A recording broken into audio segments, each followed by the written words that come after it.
And I pray to God to continue to keep me and the Jamaica Labour Party firm and strong. I pray to God to give me the energy we need to keep Jamaica and our people firm and strong.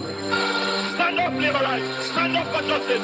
Stand up for truth. Labour rights are proud of their party.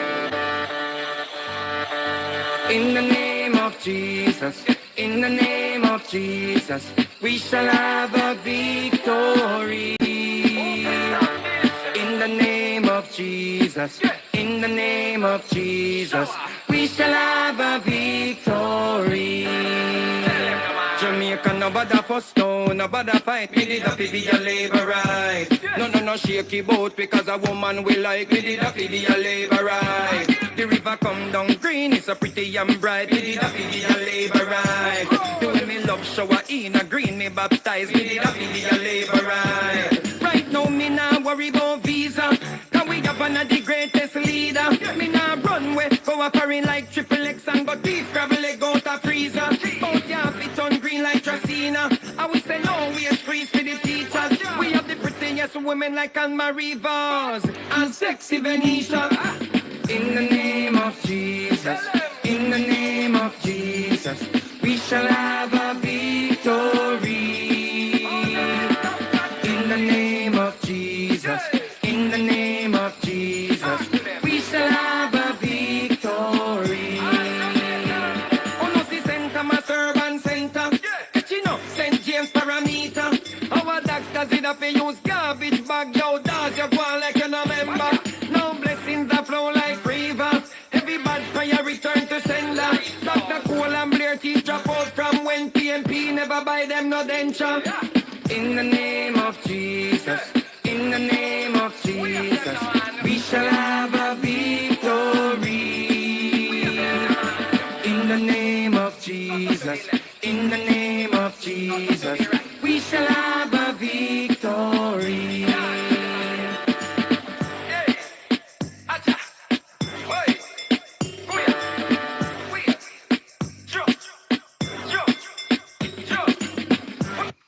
Good evening, Liberates,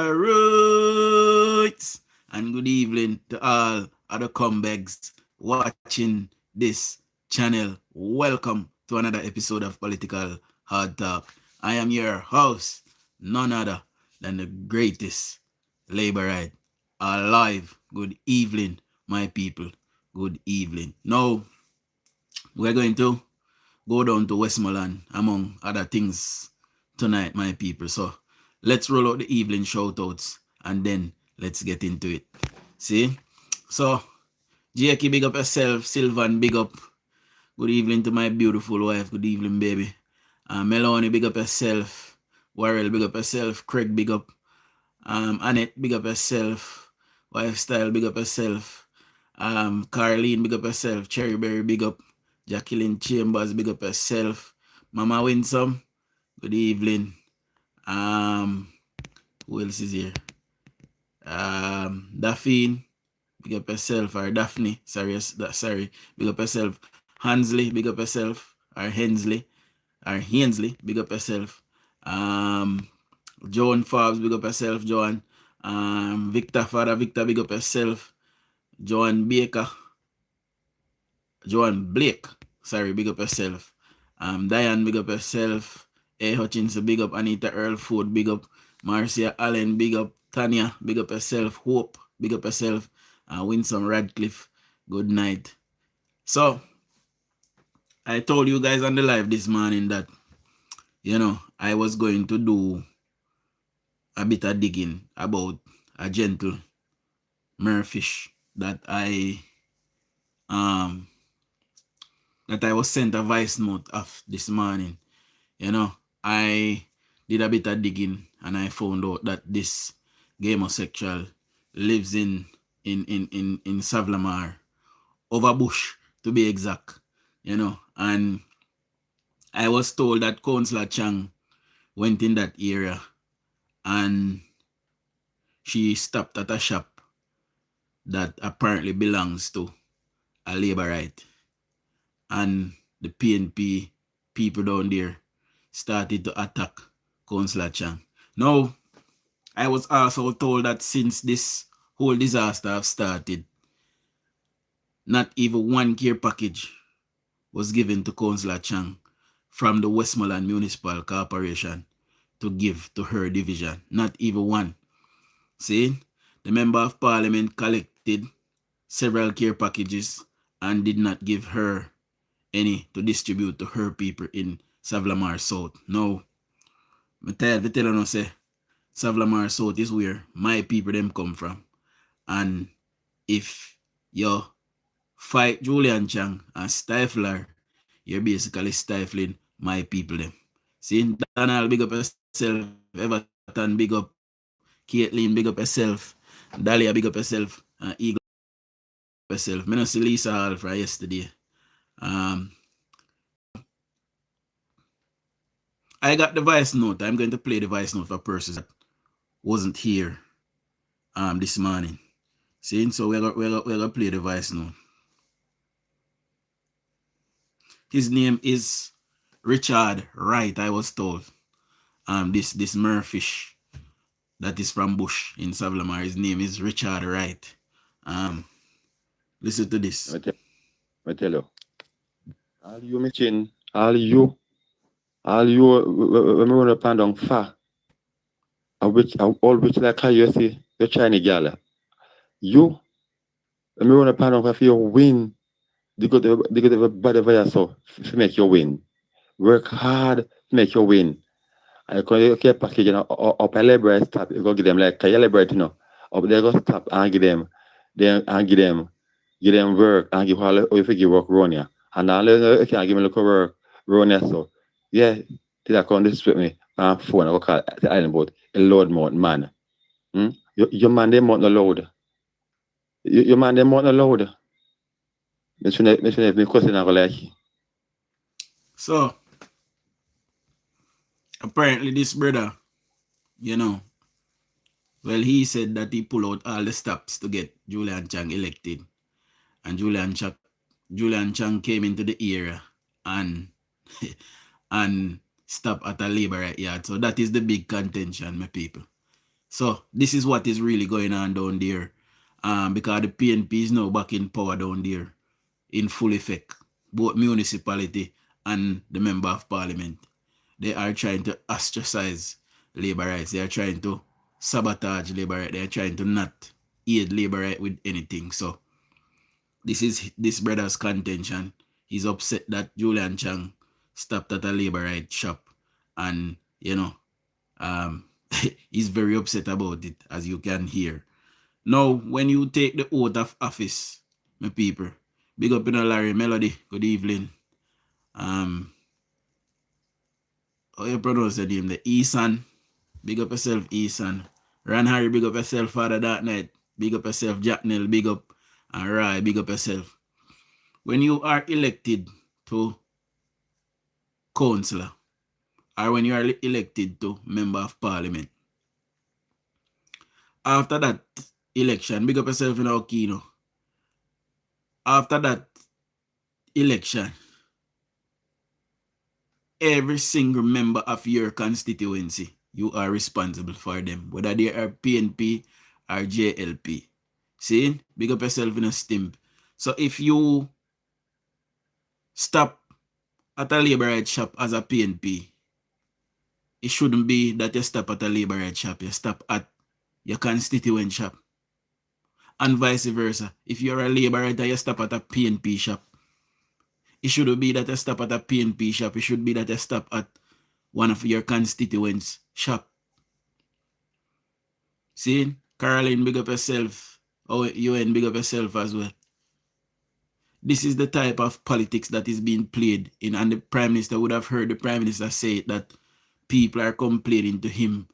Big up, Caroline, that persons are not getting help. It is really happening in Westmoreland. I have gotten plenty of complaints myself that these things are happening.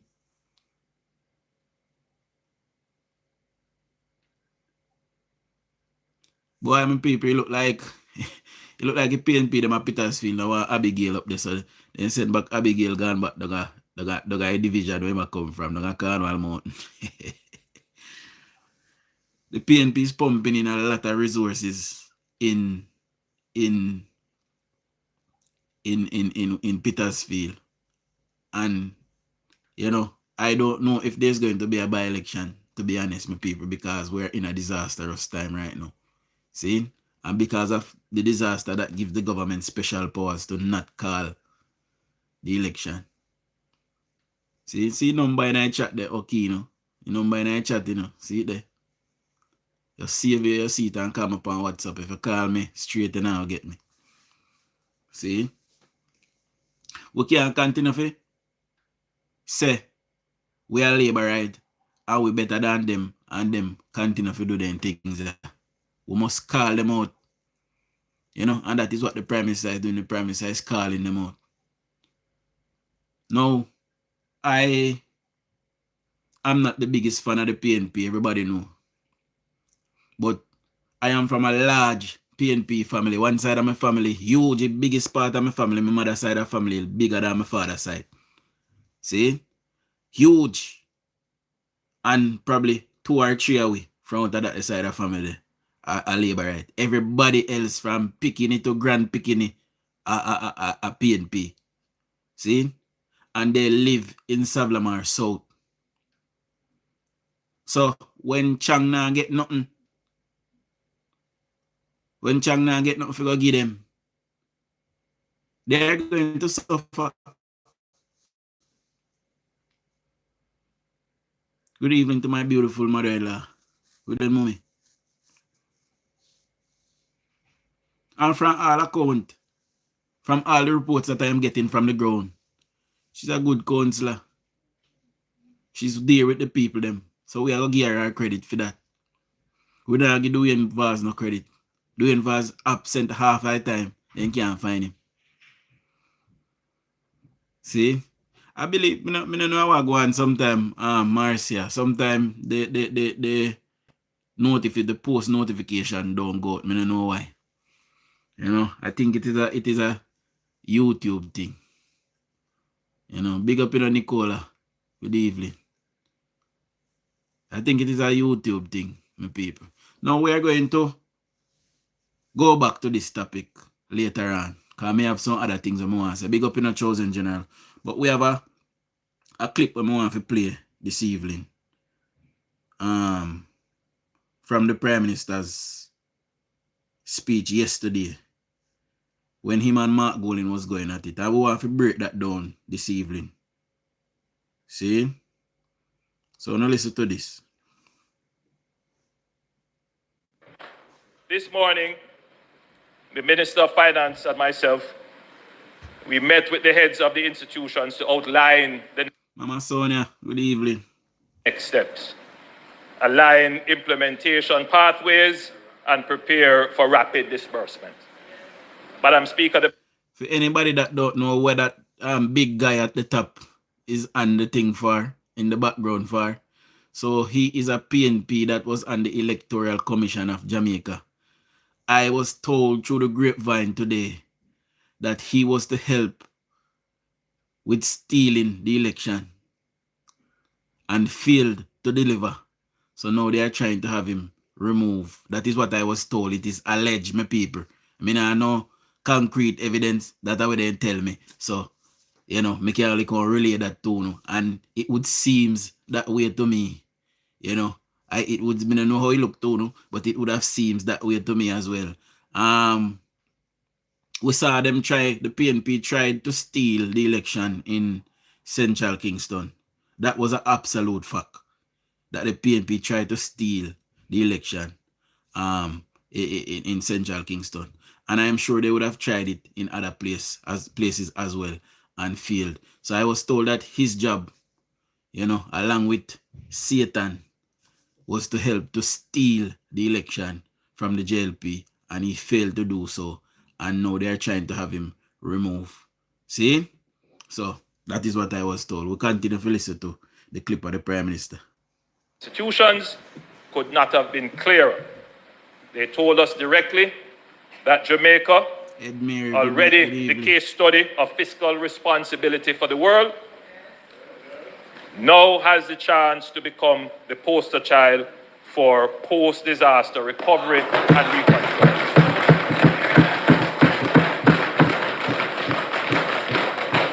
They commended the government for the decision to establish the National Reconstruction and Resilience Authority, NARA, noting that few countries act so quickly to set up a modern, best practice central coordinating body to drive recovery with discipline, transparency, inclusivity, and a long-term vision. It's really a shame that the international financial community is still approaching the mitigation of the effects of climate-induced disasters on countries like ours by financing packages that are largely based on additional debt. These debts that we are now going to be incurring to finance our attempts at recovery are like lending money to a business that suffered losses through some kind of crisis that is trying to dig itself out of a hole from. Is that not what Jamaica is doing? Digging itself out of a hole? Let me talk directly to old Bucky Swamps. El Buck Chopper, did you know that none of those countries in the world that is offering loans to Jamaica to help us, none of them are obligated to Jamaica. They don't have to do it, old Bucky Meister. Did you know that? If you did not know that, old Bucky Swamps, let me be the first to tell you that we, the Jamaican people, the well-thinking Jamaicans, we are grateful that those persons are coming in to help us. It is going to benefit me and my family because my family, a lot of them have been torn down. I am from the epicenter of the hurricane. See? So, if you are here, people, they all right, and because you are here, people, them all right, you don't see the urgency and you don't see the need for this loan, all Bucky Chop, and Bucky El Buck Chopper. See? Anyhow, you don't see the use of it that is on you. See? But us, that is hurting. We want to get help. We want our people to get back on their feet. We want our economy to get going again so our country can continue to grow. I whisper then get this at Duns money and lead a PNP party. One time I be a bright people using a PNP. You know? They run out the whole of bright people them and take in one set of Duns. Every one of them did they including a leader of Duns. Everyone. Me can't believe. Actually, we can't believe. Taking on additional debt to do that is going to be a challenging road for any country. Therefore, I don't think it's appropriate to treat these announcements in a triumphant way. We are going to be incurring the costs of paying back this massive additional borrowing in years to come. We are in a country which has spent the last 15 years seeking to get ourselves out of a debt trap, where we've had to run massive primary surpluses every year consistently to reduce our debt to GDP ratio with a target that's written into our law incidentally by a government from this side. Top tell lie. Bruce Golding is the one who put the fiscal rules in the constitution so the PNP could not change it. And guess what the PNP did when they came back to government? The first thing the PNP did when they came back to government was try to change it.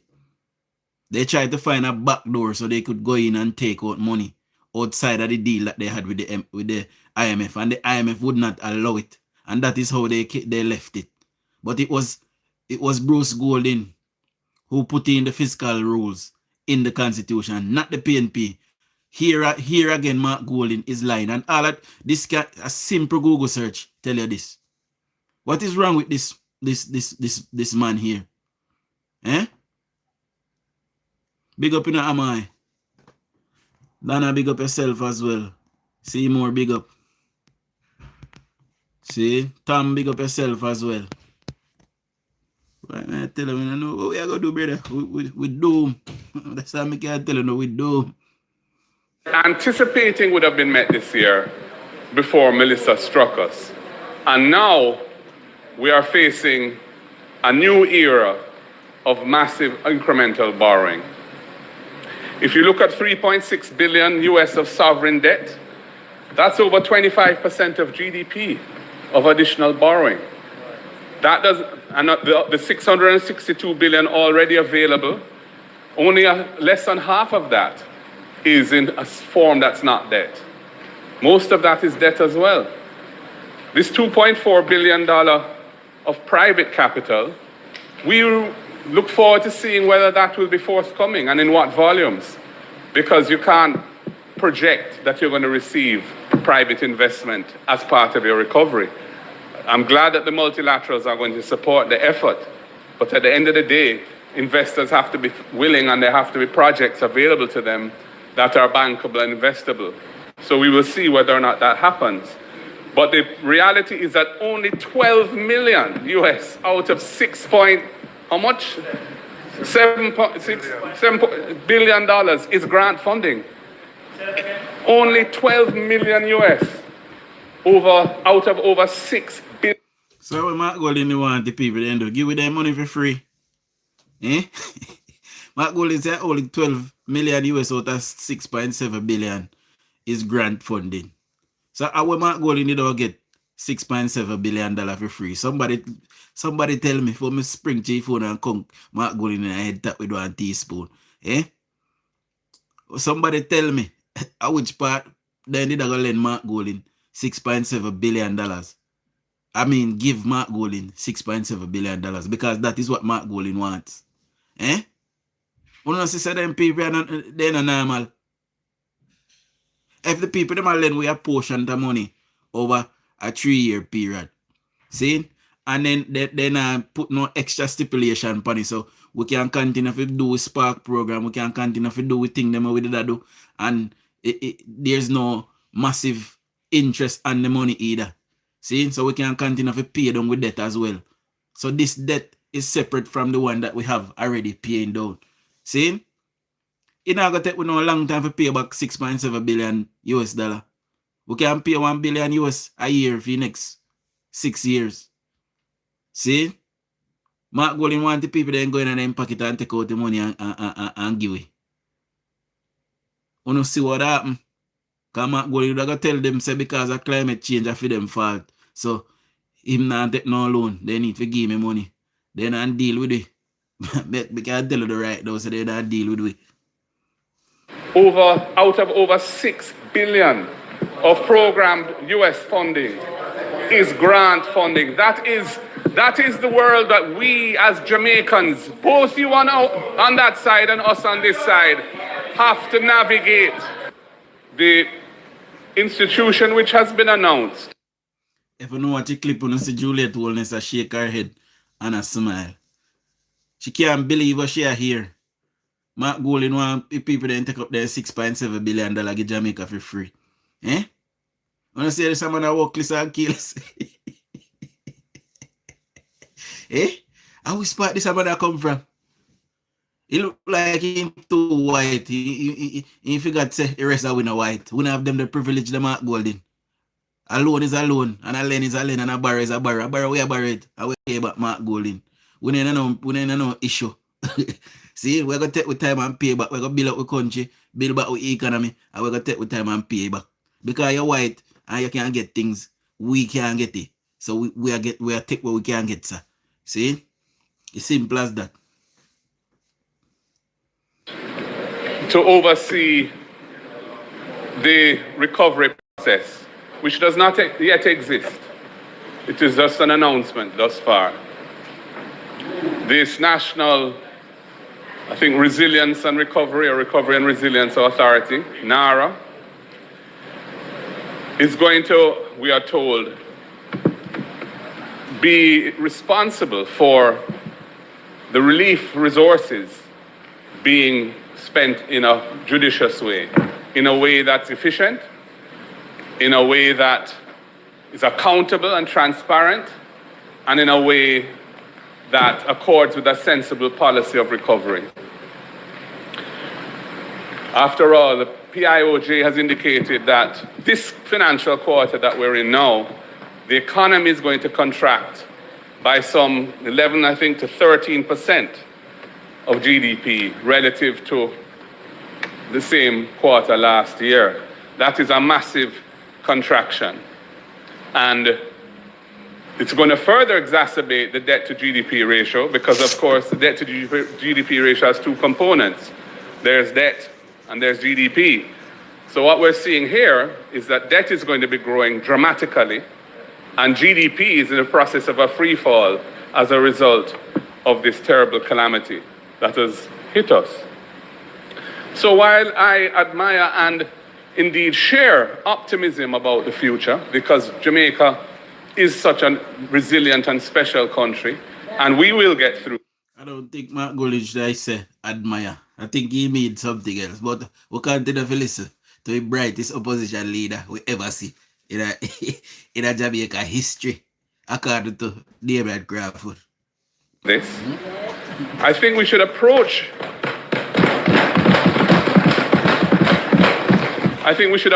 an announcement like this with some sobriety. Where this event has caused us to retrace our steps substantially from the economic path we were on, and which the nation incurred substantial sacrifices to get to where we were. I'm not blaming the government for Melissa. That would be absurd. I'm not blaming the government for seeking resources to fund the recovery. It's going to be necessary to get those resources. So we are complain about then for Bucky Swamps? Eh? Make up your mind, sir. Make up your mind. Eh? I am just making the point that this is not something to celebrate. This is not something to gloat about. So Mark Golding, if you just say we need it and it's necessary. So how you say I know something to celebrate now? In Mark Golding? Mighty God, we can't do that for listen. It represents a substantial setback for Jamaica. And it represents if it's not, and if Mark Golding, we just had a massive disaster that wrote off half of Jamaica. It is self-evident that it is a setback for Jamaica, Mark Golding.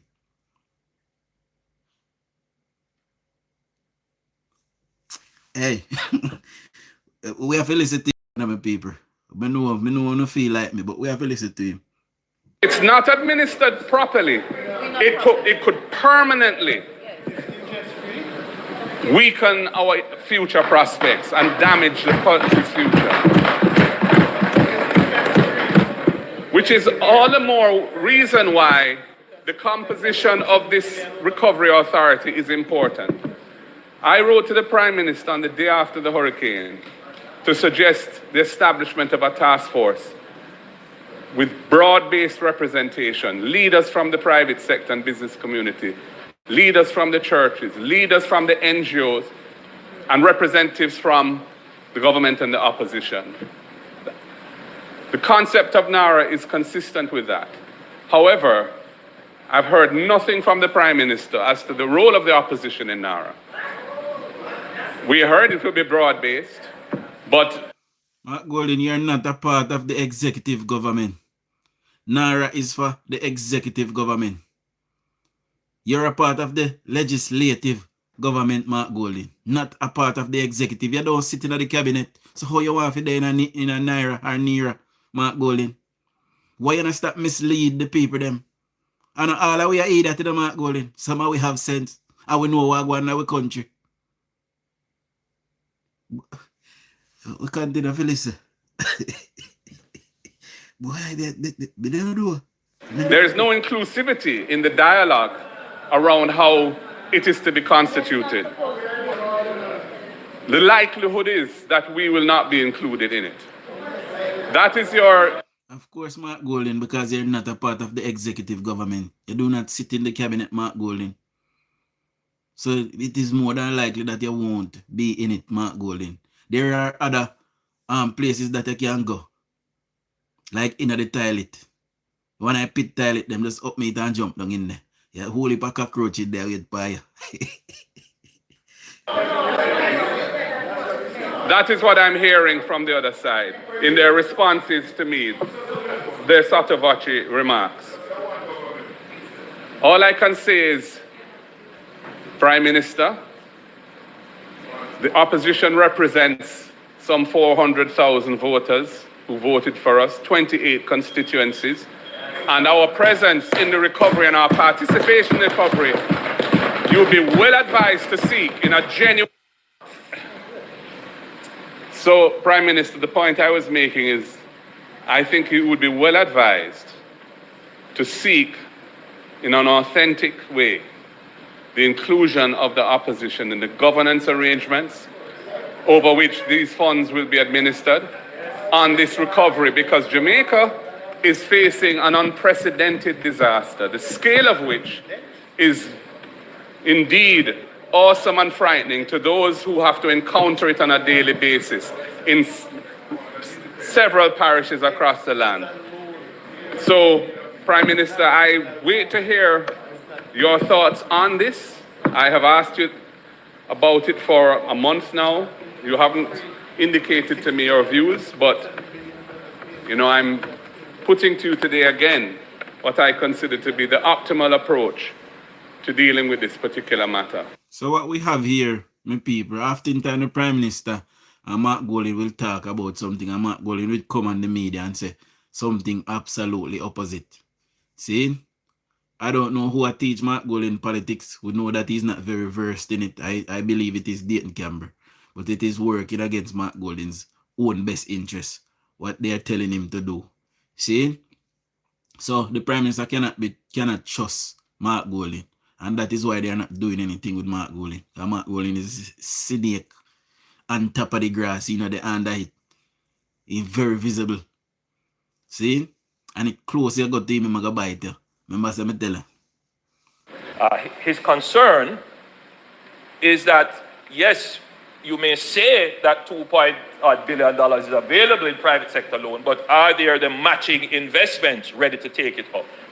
And investors. And my answer to that is yes. Because the government of Jamaica was already in the process, because of our public investment appraisal process, where we have to develop projects way in advance. In addition to investors who have been coming to the government to say, we want to do this and we will fund it, and we have to be saying, yes, we understand. If you want to partner with us, you have to understand that we have to keep within our fiscal limits. And therefore, there are projects that are lined up waiting for fiscal space to be executed. So, which is why I've been saying that, yes, it's a disaster, but it has also created an opportunity for us to fund projects that have been on the track waiting to get fiscal space to be operated. So this is what I mean when I say we have opportunities. So this is also a signal, Madam Speaker, to the private sector that if there are projects that have a national impact that can be done using Jamaica's well-established public-private partnership structure, now is the time to get in line for those projects. The leader of the opposition is saying in a sort of way that we don't have the money. The point is that once the international community stands up and commits to it, it would be very rare or something dramatic negatively would have happened for us not to have access to the funding. Unless the PNP continue to chastise the United States and they sabotage it, because the PNP they don't have no sense and they will do something like that just to score political points. Because them is a big set of dog, big thinking load, biggest load of dog need you ever seen in your life. And that is PNP, saying the private sector money. They have committed an envelope. And once they have committed that, it is then up to us to meet the envelope. And so I'm confident that we will be able to meet the envelope for the private sector funding. How do we, as a small nation, Madam Speaker, stand on our own 2 feet? The leader of the opposition's argument is that we are going to have to borrow to do this recovery. No, I want to know, hold on, that's what he said. That he says, that is pig said. The leader of the opposition made the point that we are going to have to borrow to do the recovery. And you have made the exact point. Yes. So what else would we have to do? We're going to sell Angela Brownberg and the whole like PNP. We carry whole like PNP girl and we put on the bridge down on the grill. We see if we can raise a 6.7 billion. Because I'm not even sure if nobody ever want them still, but you know, we can try to take my prime minister. What else would we have to do? Which shows you the inconsistency of his arguments. But here's the problem now, Madam Speaker. How do we borrow? If it were 20 years ago, 30 years ago, we would not be able to approach the IFIs. We wouldn't even be able to approach the international community. But Madam Speaker, even if we were able to approach the international community, it would not be on concessionary terms. It would not be in a structured way as this. Madam Speaker, every country borrows. The real issue is, what are the terms on which you borrow? And it is the first time in a long time, in over 50 years, that Jamaica is able to approach the international community and be able to get these loans at concessionary and structured rates.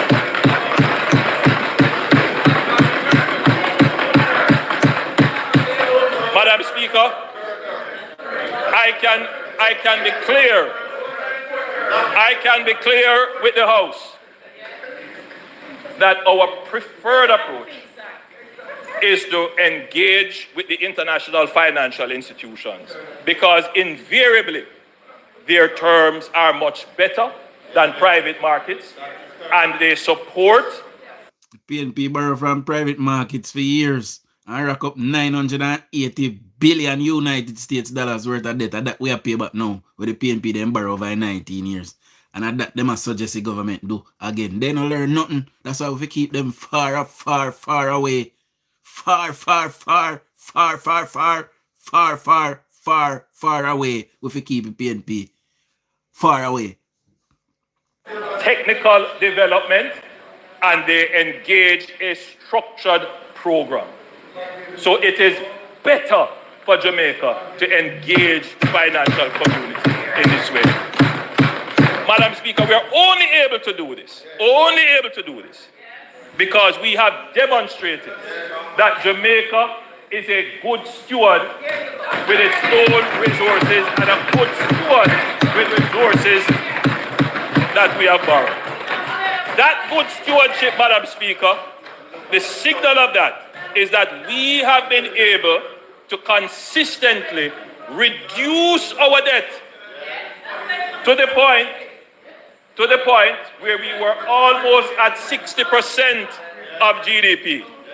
The international community, looking on at this, says this is a responsible government with which we can partner and lend almost 20 to 30% of its GDP. Now, the question is, as the leader of the opposition pointed, we're going to have to borrow all this money. And I'm coming to that. We're going to have to borrow all this money. and it is going to increase our debt to GDP ratio? The answer is yes. The debt to GDP ratio will increase. But what are you going to do with the money? If you don't use the money, why? And you're in a better position. And that is why. Guys, the live just cut out a while ago, and I believe that since yesterday, my live have been under attack since yesterday.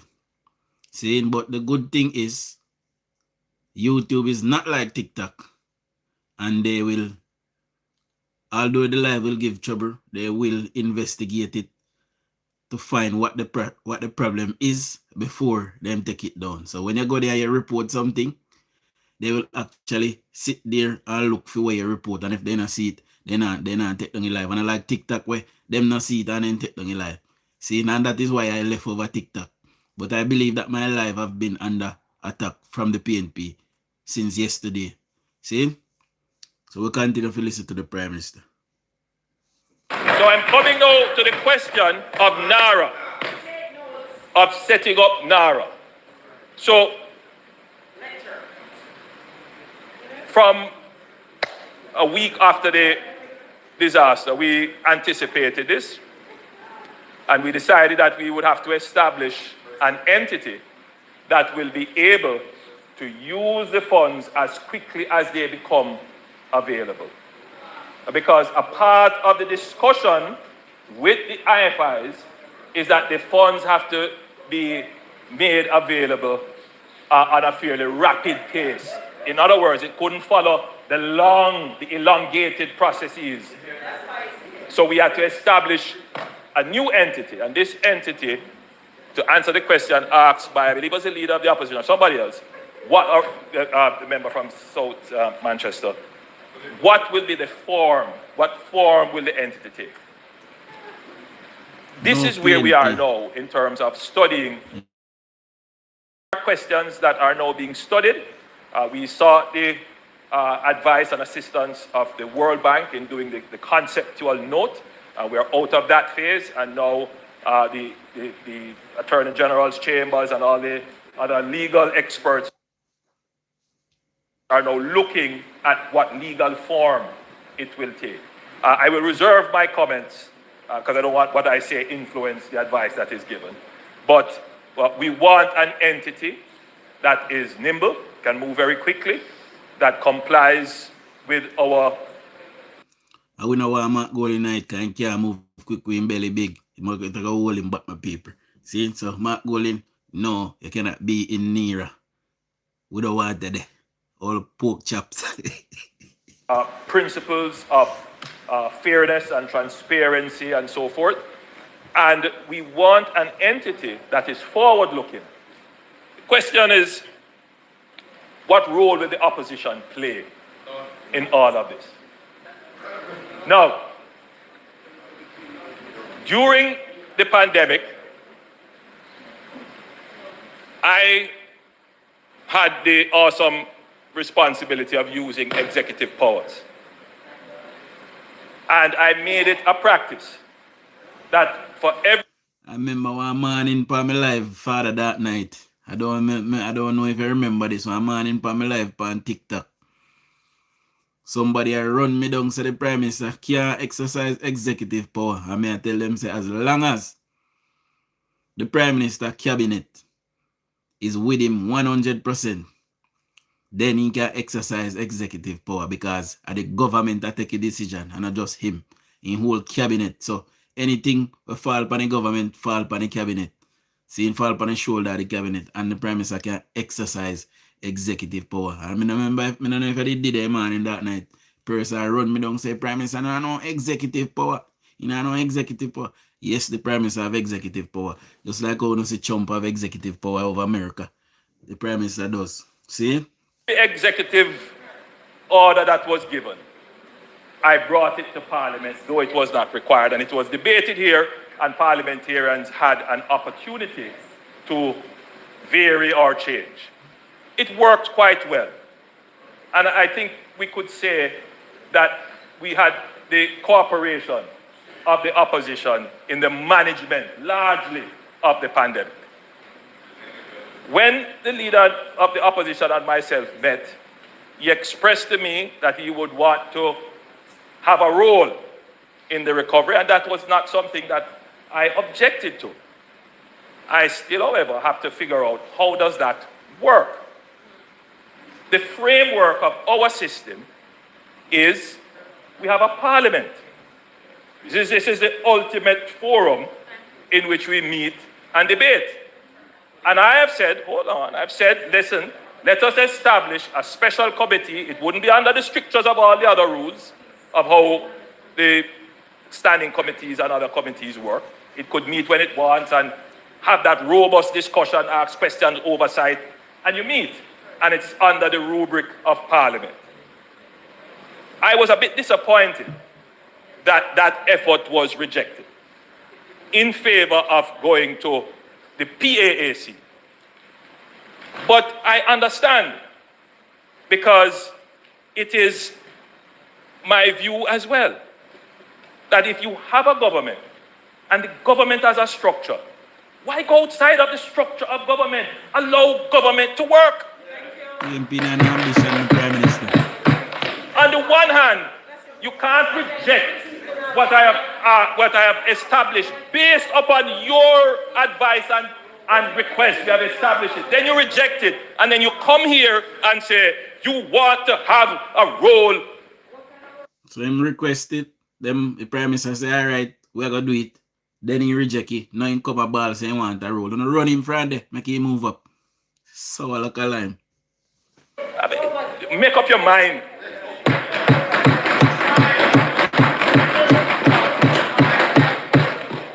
I am not here trying to hug up everything and do everything by myself. God knows I would prefer that everything were done in a way where everybody carries some of the weight. But let's not try to make political mileage and gain out of a disaster. Let's not do that. No, the establishment of the NARA, as spotted by the member from South Manchester, has to be within a legal framework. And I have to go figure out now how that legal framework can incorporate a member of the opposition or... I don't believe the Prime Minister go figure out nothing to incorporate no member of the opposition. Make them move from in front of way and sit on one side and make the government fix back the country. And then go on with them go. They have done a great disservice to the country over the last 5 years. They spread lie and propaganda. They split Jamaica in half. Jamaica tribal. People want to fight. People want to kill people.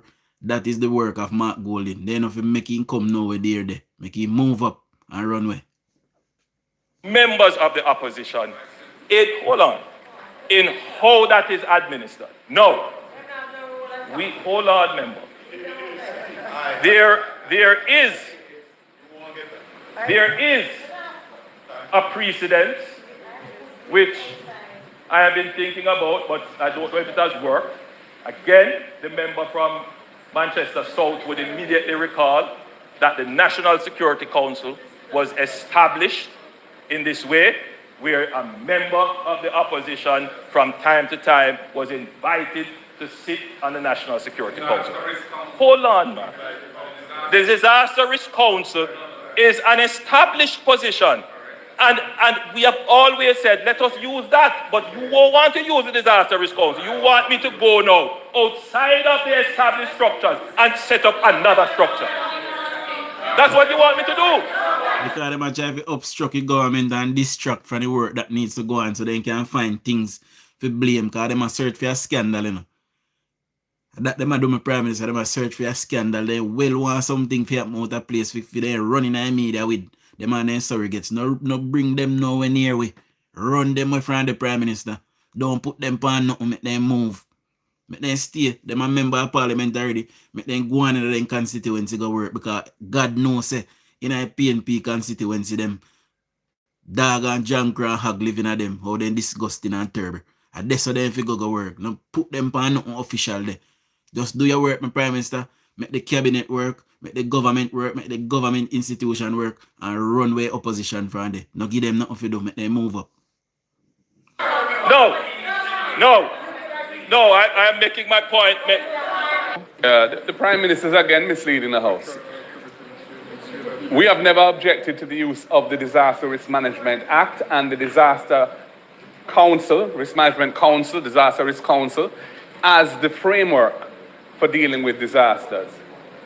We have perhaps objected to some of the things that happened during the pandemic in terms of the use of orders to create criminal offenses, but that's a different matter. The framework itself is robust and sound. So I make Mark go in and refuse to go up on the committee the other day. How did that happen then? Why they never just go up on the committee where the Prime Minister set up? Why reason them object to it? Since Mark gonna say them object to only some of the things them. So why they never just go up on it then? And then while they were on it, they can fix the kink them, they can fix whatever they disagree with. When you see them people are come for obstruct the government, and that ain't come for doing, to make mischief, I'm not sure how much I will get done in a 5 year where we have up to the next election if we don't get up and go vote them in, voting, give them 14 more seats, and all them are do obstruct. So what we are get done in our country to move the country forward? Mark will not complain about money if you go to JPS. Mark will not complain about loan we borrow. Or what we are going to borrow to fix up the country. Mark will not complain about school bus. Mark will not complain about NHT. Mark will not complain about everything. Police. Everything Mark Golin complain about. Mark Golin is an obstructionist. And that thing come for the obstructive progress of the Jamaican people. And we must run him from there. The framework itself is robust and sound. It has been marginalized and put into OPM. And NARA is being established as a new framework. And all I'm saying is, if you want this to be a national effort, it would be a good idea, in my view, to include the opposition in the governance structure of NARA. If it's a statutory... Mark Golin, you is not a part of the executive government. You are part of the legislator. So you cannot be in the governance part of it. Only thing you can do is sit as an advisor, Mark Golin. And all we are either we know what going. Some we know about the political structure of the country, Mark Golin. So true, you know, so you look at people them out there, we are trying to feed red meat too. I go say, yeah, Mark Golin want a leadership position at Andrew Nagim. That is not how our structure is made up. If you are not a part of the executive, you cannot sit in any position of power there, Mark Golin. It's plain and simple as that. All you have to do is... Sometimes I wonder if he understand, or maybe he just behave this way, behave this way. Sometimes I wonder if he really understand a position when you have and the rules and the laws of our country and parliament. Sometimes I really do wonder if he understand. The schedule which establishes its composition include 1 or 2 members appointed by the leader of the opposition. That is standard, it is done. There are many examples in our law of that. Many, including things like the Early Childhood Commission and the Parenting Commission. The Disaster Risk Council itself has the leader of the opposition as a member. And there are many, many others. So there's no rocket science to do this. It's just a question of political will and whether you think it's appropriate or not. And clearly you don't. So again, the attempted clarification has not made the position of the opposition any clearer to me. Exactly. When we met, I explained that there is the Disaster Risk Management Act, which already incorporates the leader of the opposition. The leader of the opposition went out and said, we want a different management structure, even before I had announced NARA. No, Madam Speaker, I want to be clear. I want to be clear. So you hear that? Mark Golin and the Prime Minister talk about something, and before the Prime Minister come and announce NARA, Mark Golin came out and said he want a different structure than we then talk about in the meeting. So that Mark Golin cannot be trusted. He cannot be trusted. Road in front of my Prime Minister. None of we not go back with you in Jamaica if you know if you not include the opposition in a nothing there. We not back with who go back with the Prime Minister? No tell me so. None of we not back. Not one of we.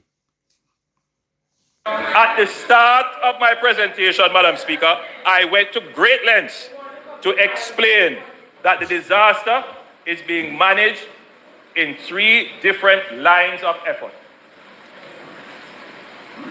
The management of the relief is under ODPEM and the National Disaster Risk Council. The management of recovery is also partially under ODPEM and the National Disaster Risk Council. Some parts of it are privately led, for example, JPS or the telecommunications. They are incorporated. The reconstruction effort, however, by virtue of the time it takes, the funding that has to go to it, is not considered a part of the disaster management, as it were. Because once you go through relief, then you go through recovery, then now you're into reconstruction. And so the reconstruction is a separate phase that has to be managed in a particular way. It has to have not just oversight, but executive functioning. And that's a big difference. Now, before the leader of the opposition attempted to clarify and broke my thoughts, I was about to say that there are some examples. Good night, Amai. Go in your bed. Of participation of the opposition in advisory functions, not in the executive functions of government. Let me pull up the part that you all will never hear. Now listen to this. Virtue of the time it takes, the funding that has to go to it, is not considered a part of the disaster management, as it were. Because once you go through relief, then you go through recovery, then now you're into reconstruction.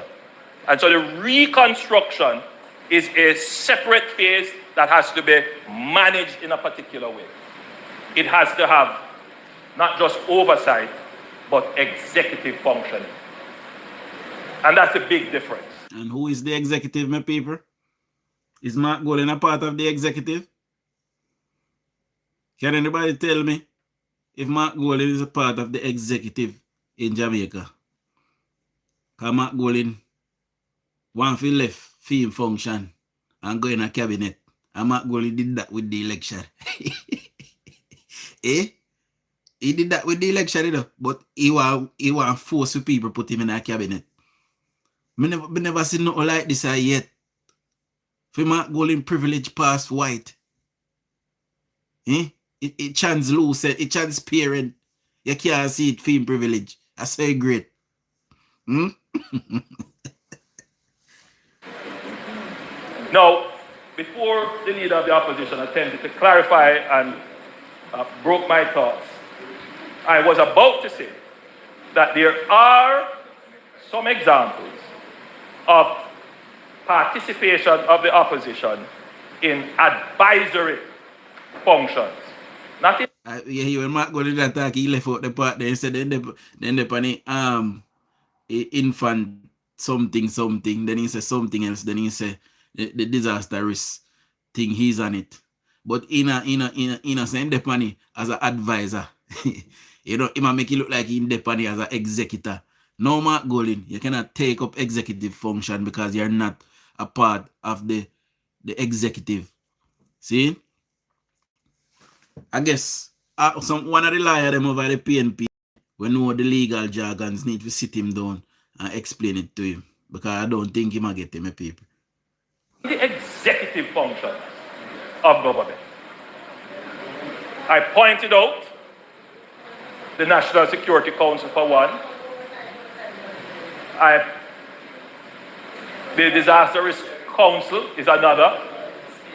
And we could put in place an advisory body, as I had indicated before, of eminent Jamaicans. The Prime Minister suggests that before and they reject it because they don't want to go upon it as an advisor, as advisory. See, they don't want to go upon it and give advice. They want to go on it and make executive decisions. This is how the PNP is behaving. You know? They did not win the election. They are not in government, but they want the Prime Minister to set up a body, put them on it, and then them can act as a government with power. Pande. Which sank you no sing so?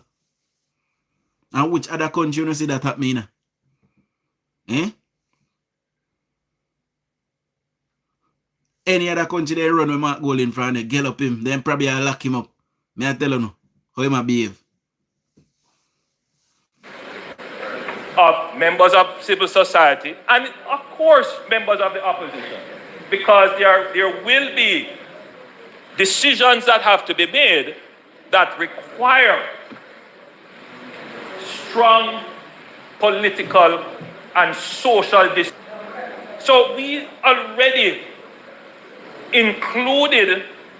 factored in our development of how we're going to administer now, that there has to be the inclusion of the opposition. And I want it to be clear that I don't need to be threatened. I just want that to be clear. I am not going to accept any threats about if you know. No, that is not the spirit. No, that's what he said. That's what he said. If you are genuine. If I mean, and you say, if you know, Friday you tell me, say, if you know, I will switch to a different topic. All argument done, kind of bad company. If you are serious, then let us, as leaders of the country, let us as leaders talk one-on-one without our conversations. I mean, you know, look, let me be clear. Any lies, any misinformation, you know, we have stood by and we have allowed it. That's fine. No is a disaster. The consequences of misleading people in a disaster is a disaster in itself. Yes.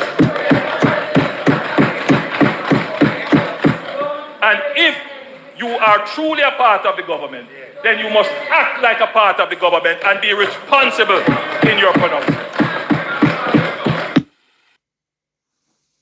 You hear Angela Brown teeth, you know, here 15 million a them get a year. And you can fly over Turkey, find 1 week, fly go over Turkey, go file long in teeth them and put it over there. Eh? 15 million and you can't fix it teeth them. But anyway, my people, you know, the Prime Minister is starting to put down his foot and the whole government is moving as one machine in fighting against misinformation, you know, and disinformation. And that is the right thing to do. Mark Golden is one big old whining baby that, you know, thinks that somebody owes him something. Me tell you, I already say I saw it, you know. He thinks that somebody owes him something. Mark Golden is even suggesting that the world should give us the money and we should not have to borrow it. In a which world, which song you don't know we sing so? Even the PNP, when Ivan come and mash up all heap of people house, the PNP did buy some house, you know. Then buy some house and guess what they do? They did not give them away. They sold them to the Jamaican people who was destroyed. They sold them. They had to go and sign an agreement and buy the property. When Ivan teared down Jamaica, JPS needed $800 million to resurrect the energy systems. See? Build back the whole thing after Ivan tear it down. And PJ Patterson gave JPS the go-ahead to put up your bills. So JPS went and borrowed that money from somebody. And when they finished putting up the infrastructure, you started getting bills for 15,000, 25,000, 35,000 people will get 100,000 bill, and they only have one fan, one TV, and one fridge in their house. PJ Patterson gave JPS the go ahead to put up levies on the people in Jamaica. 600,000 people at the time JPS had as customers, and the bill was put up on those purses. So JPS could recoup and pay back that $800 million. And the government said nothing to the Jamaican people. All the while people are ball and say, whoa, JPS I robbed me, bill high, me only have one fan, one stove, one TV. I want microwave. Sorry. See? And me bill at 30 at 40 at 50 at 1,000. I walk one. PJ Patterson go on. He gave them the go ahead to put up your bill without telling you. So while you have only one fan, one TV, and one microwave, and one little fridge, and you should not be burning so much current, PJ Patterson make JPS rob you. A whole heap of wickedness in perpetuate and perpetuate in Jamaica. No stay there. And they hid it from the Jamaican people. So we dig, and so we find, and we will be bringing it to the Jamaican people.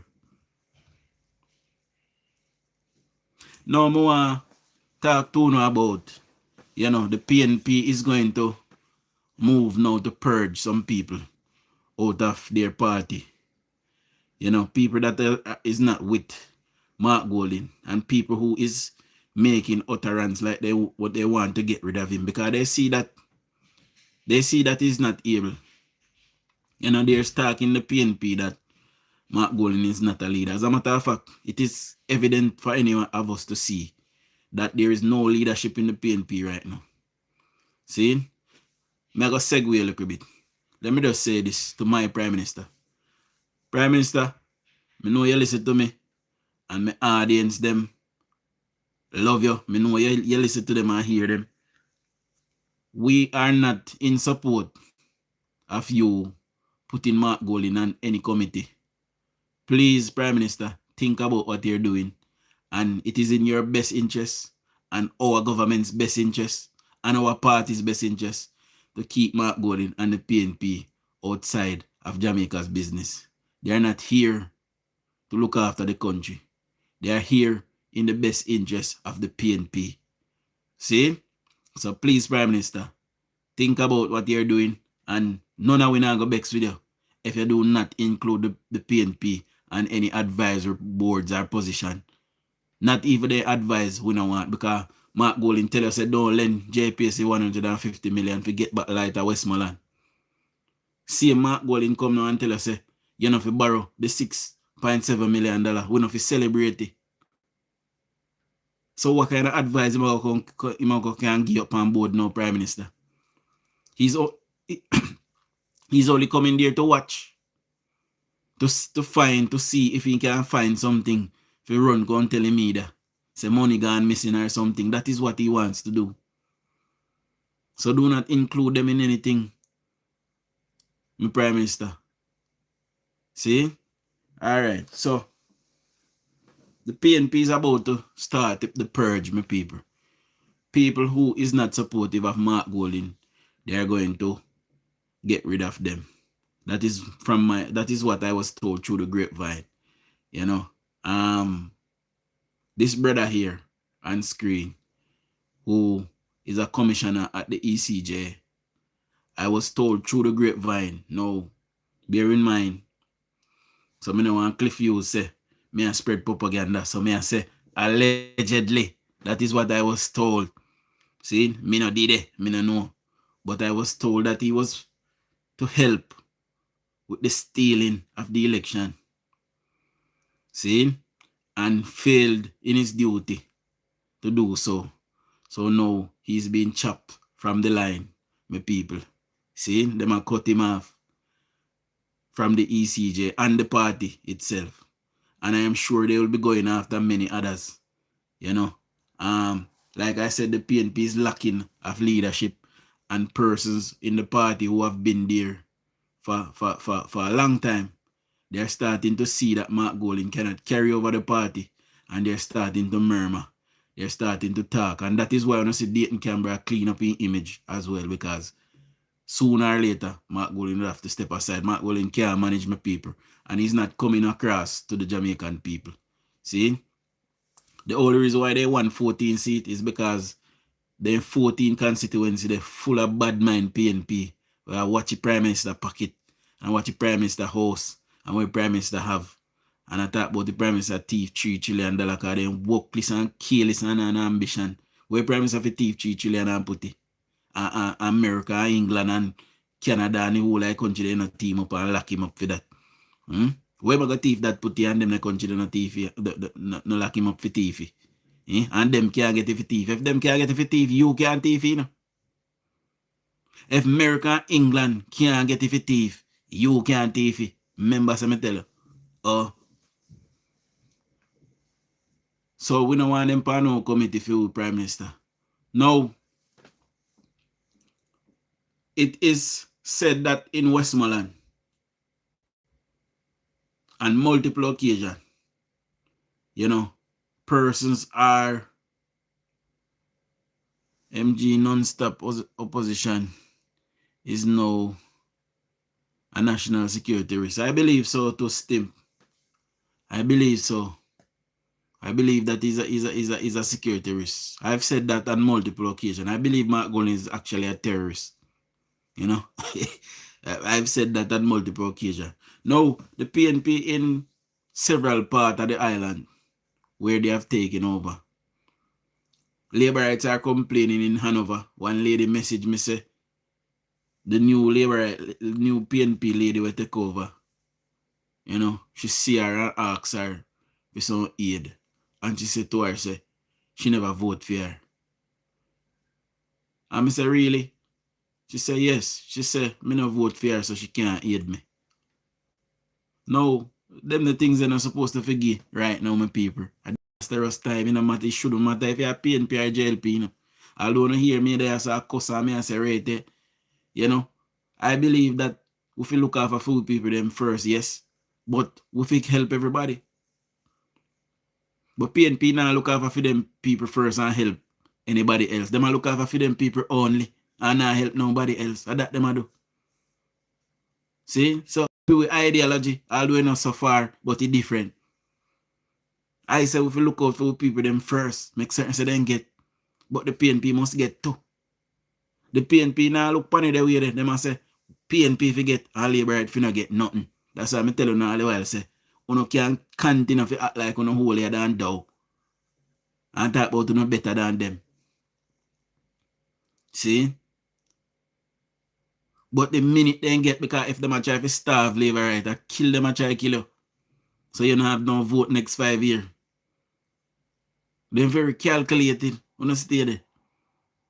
We cannot continue along this line and they continue to lie. And I personally can't wait for the Prime Minister release the list of aid.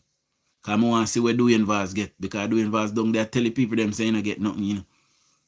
The government now give him nothing. The whole of them down there, Ian Hills, Dayton Canberra, them are thank NGOs. Me at the lands, me say I thank NGOs, non-governmental organization. Them are thank, them a say government no send no aid down there. That them a say. See? And that is a tagline that they're all using to try to team up and tag team and the government to tell lies. See? So we're not going to sit back and allow the PNP to continue with the lies. Every single time when we catch them in a lie, we out them and make people they know so they are clearly lying. Where's some of the play? Damien.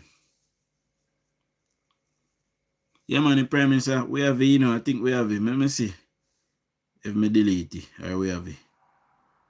I think I probably delete it, you know, because we did play it on the live already. Let me see if I can find it in a bin. See it there. Reinstate it. I sound terrible set of people we are dealing with, you know, man.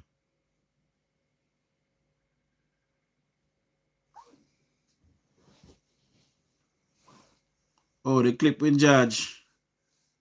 Hold on, me go look for it. Me look for the clip with George and play. Alright. Me see it earlier on and for watch it, you know. Me never get for watch it. See?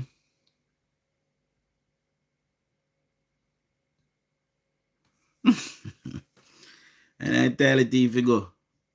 Carleen. So man go on one big old careless white somebody, man. Man walk this like a one junker. Not even junker on one deal with PNP junker then pack up and left Jamaica. I tell me people, we do junker no one deal with PNP junker pack up and left. But don't give me a second, the life I got chip out. Me not gone nowhere though. Me I come right back. See? Google search your caretaker councillor name. See what is happening.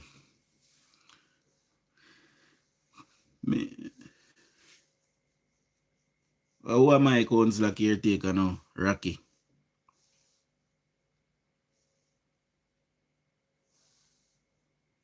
And give me a second, I soon find George. Happy anniversary, celebrating 3 months of victory. I will look for George here though.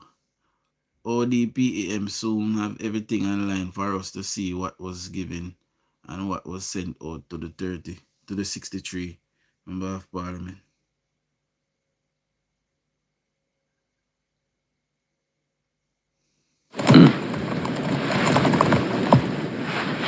Yeah, watch for YouTube, guys. So what ads are going to pop in now and then.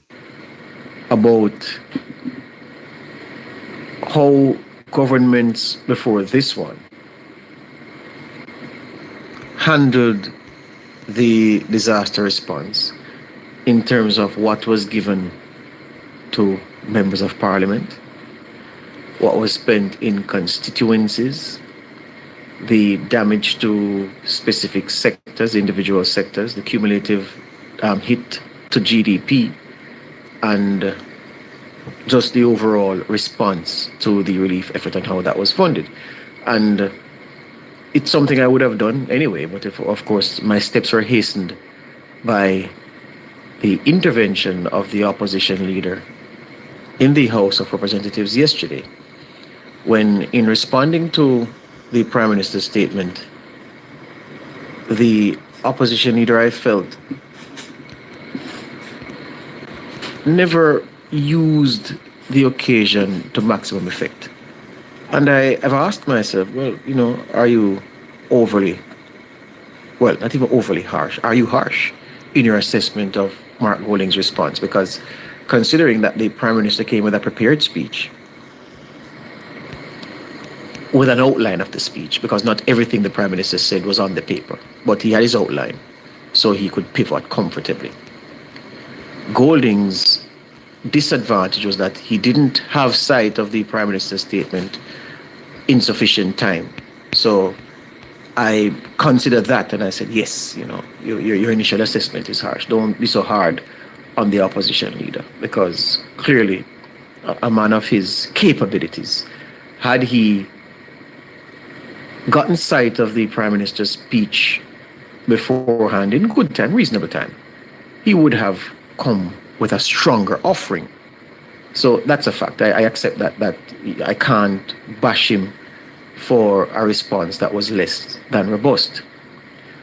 But one of the things he said to me, which again underscores how difficult this thing of extemporaneous speaking is, especially when you're speaking to things such as the state of the economy, the direction that a government is taking the economy in, the decisions a government is making about fiscal accounts, the priorities that a government is making about spending plans, the ability of a government to marshal resources, attract resources in a period of disaster recovery, and to provide relief to citizens. It is a difficult thing to respond to those things off the top of your head, no matter who you are. And so that was Mr. Golding's challenge yesterday. And because, again, he didn't have sight of the Prime Minister's statement, so he could know exactly what was being said, so he could organize his own thoughts, I thought he fell below the mark. No pun intended. So what exactly bothered me about the opposition leader's response? It was when he used words which appeared to suggest that he was being, I don't want to say pouring scorn, but he was being dismissive. Big, sour, and dunce. Of the makeup of the $6.7 billion package. Because in the way he said it, there was not enough grant funding in it. And I said again, and I'm not making excuses for him, you who are quick to criticize and quick to write off, fail to acknowledge and understand. These kind of responses aren't easy. To say the right thing in the wake of a prime minister coming to the House of Representatives a month after the most devastating natural disaster in the country's history, to say that the international financial institutions, the IFIs, came together and put together a package of $6.7 billion to which we have access. In 4 weeks, the Prime Minister was able to do that. To respond to that on the spot and say something that holds is not easy. It's very, very difficult. And so again, Golding falling below the mark in his response. You have to understand why. But Judge, I be too diplomatic, Judge. Judge, Mark Golding is big and dunce. And my 10-year-old daughter could have rebut the Prime Minister. May I tell her? It's very possible. My 13-year-old daughter could have rebut the Prime Minister's statement yesterday. Mark just big and dunce. And that, you know, if it talk it truth, Judge. As he rummaged through his mind for what to say that not enough grant funding is there, which prompted the Prime Minister to say, well, one of the differences between me and Golding is that I don't expect the international financial institutions to give us anything, because you clearly think that they intend that they should give us things, to which Golding raised a point of order, point of clarification to say, well, that's not what I said, that's not what I meant, but I could understand why it was interpreted that way, because I certainly interpreted it that way as well. So you get a package and you say, we should not celebrate this package of funds because it is more debt on our backs. Can't have been the best thing to say. Because again, Judge, I understand your position, but Mark Golding, we need to talk it truth. He's not ready to be opposition leader. He has never been ready, and that position do not fit him. As a matter of fact, Mark Golding need to be a janitor. That position will fit him. Or one of the man on the bin lorry, on the back of the bin truck, the garbage truck. That position would suit him well. See? it makes it seem as if at another time, for a disaster of a similar scale, a package of funds was received from the international financial institutions, where the grant portion was significantly more than the grant portion is for this allocation. Hence, Holness and his team could have done better. That isn't an argument, because there was no such previous time in our history.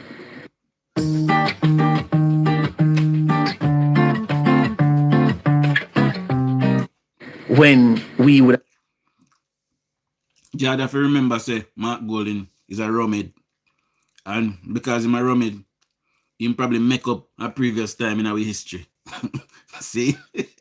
So, you know, we just have to put that out there. Maybe he make up a previous time in our history. Can he make up a couple time since evening, since even I make up couple committee when say did have executive power upon.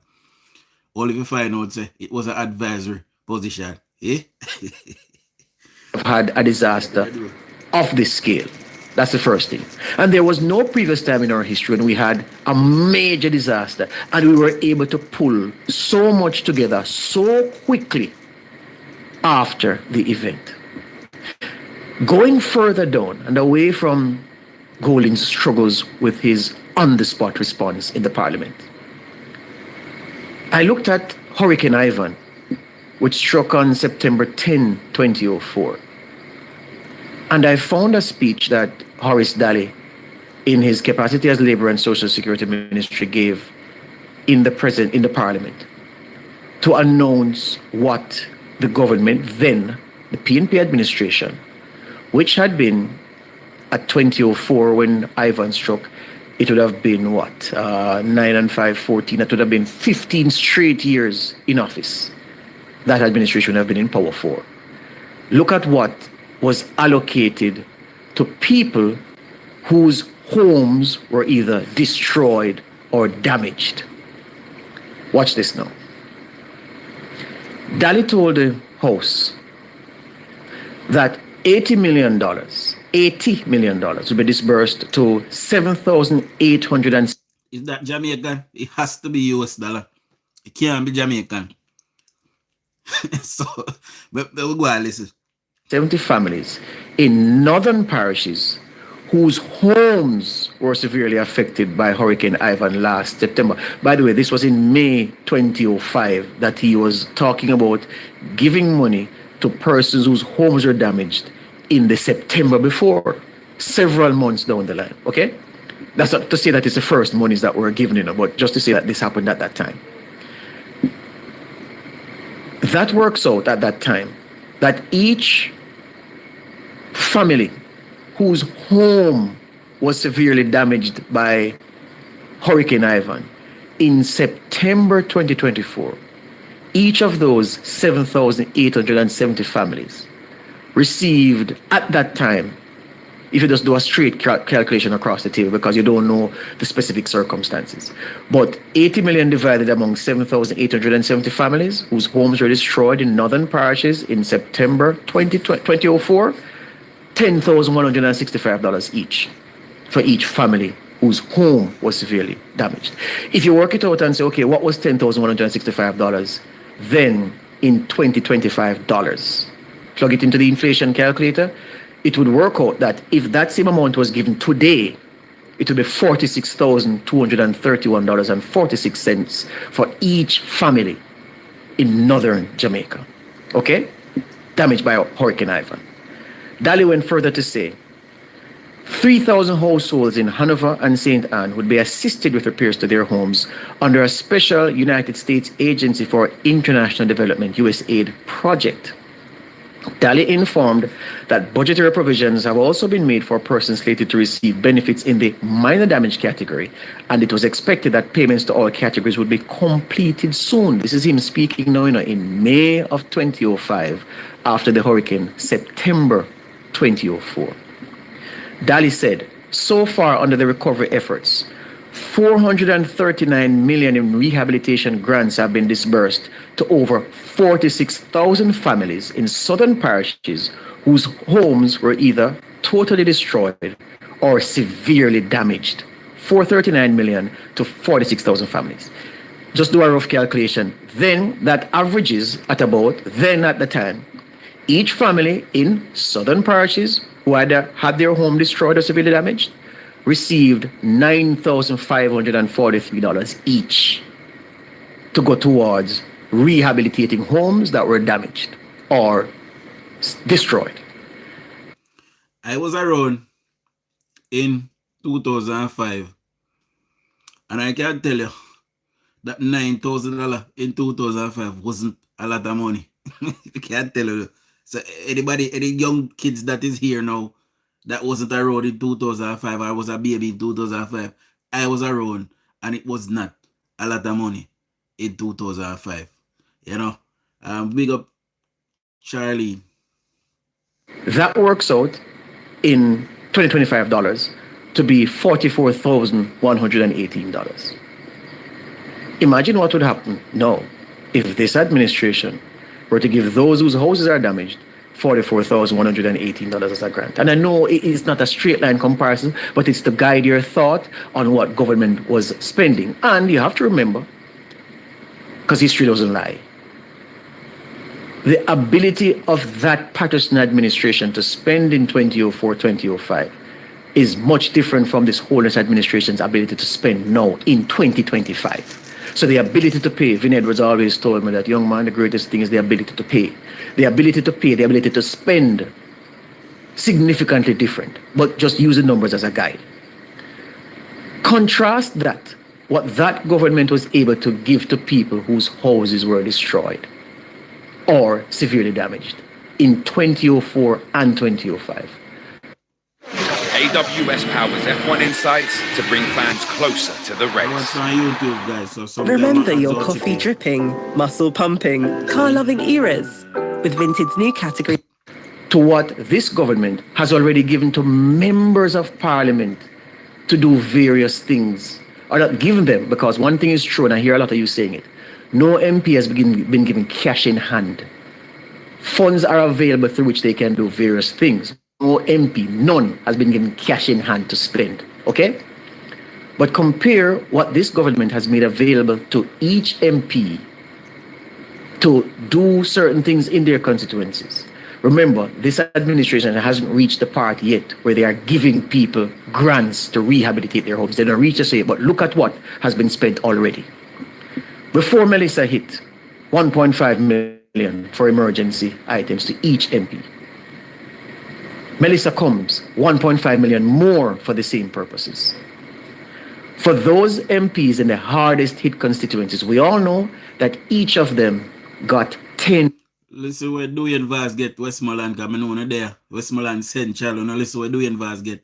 Before the hurricane, he get 1.5 million. Immediately after the hurricane, he get 1.5 million plus 10 million. I will continue to count. Listen. $10 million, $10 million which they could spend through the various channels to do things in the constituency. The 16 constituencies hardest hit will share a pot of $1 billion for cleanup activities. Only in the 16 hardest hit constituencies is that $1 billion pot to be shared. And then just yesterday, something that would have missed the media, MPs got a letter telling them that each of the 63 MPs would be getting $10 million each for Christmas cleanup, vector control, and so forth. It is another $10 already. million. It is another $10 million. And remember, the phase of the relief we're in is not the phase. Plus the $2 million for water. Is where housing grants and so forth are going to be given. Yet, so much money has been spent already. I'm just saying, finally, it is not that one government was wicked in 2004 and 2005 and didn't want to give. That's not the case. They were constrained in their ability to spend. I beg to differ, George. I believe they were wicked. And I believe they could have seen how them borrow money and rack up a debt. They could have borrowed money, give people them the time they too. See? Because then it done a rack up a debt already. So I beg to differ with your George. Respectfully. Spend. And what they had, that's what they did with it. This government's realities are different. It has given MPs several $1 million each to begin responding to the immediate needs of their constituents. And they're going to go to the phase where people's homes are going to be rebuilt or homes built for them, and others will get monies towards the rehabilitation of their homes. And I'm saying when you put that in context. So now here, if your house tear down, government I got Billy back. If your house completely tear down, government I got Billy back, and government I look for somewhere temporary if you put you till them build back your house. You see they look a nice house, they will see government I give away. In new social housing program, and some of them pretty house that somehow now get now. I thank God for your wholeness. And your PNP in a power. You know they have to live in a tent for the rest of their life. And but I'm telling you, somehow you have to build 3 house and live pan bram. I'm sorry for you know if PNP in a power. You realize that this government is not wicked and uncaring, as some would have you believe. And that the resources that are available to the state are, to this point, being put to the use of the people and are being spent. There's a word that is a horse racing term. Mutaimal coming up on Saturday. I'll give this one to you. The funds to this point are being spent judiciously. I'll leave that with you. See, I'm missing nothing else so we can listen to. I think there's another clip of George, you know.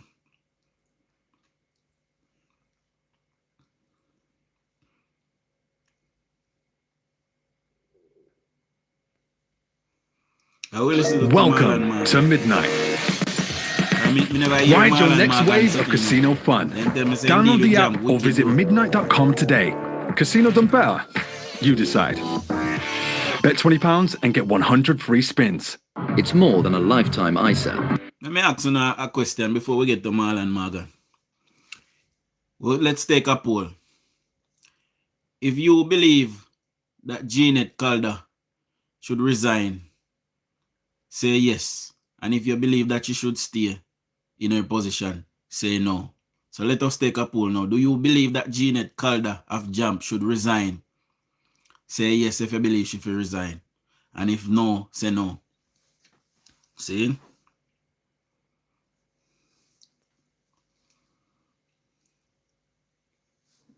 I hear I have Senator Morgan on the line. Morning, Chris. Let me say morning to your listeners and viewers. Good morning, sir.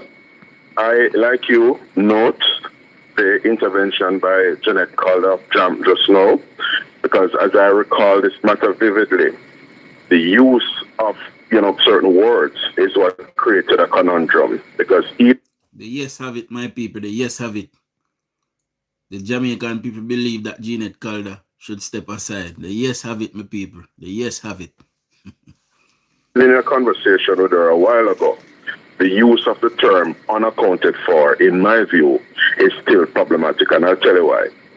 If ministries, departments, and agencies of government are stewards of public funds, and therefore they account for the public funds entrusted to them, the Auditor General, as a constitutional office, has a particular role to play in relation to verifying, Cliff, the final accounts of respective ministries. So it is a verification exercise that the Auditor General undertakes. And so the preferable word, in my view, to use in this entire discussion is to say that to the extent that there are Auditor General reports outstanding, the final accounts of some ministries, last year when Ms. Calder and Jam spoke, were not verified as yet by the Auditor General. So that's the preferable word to use.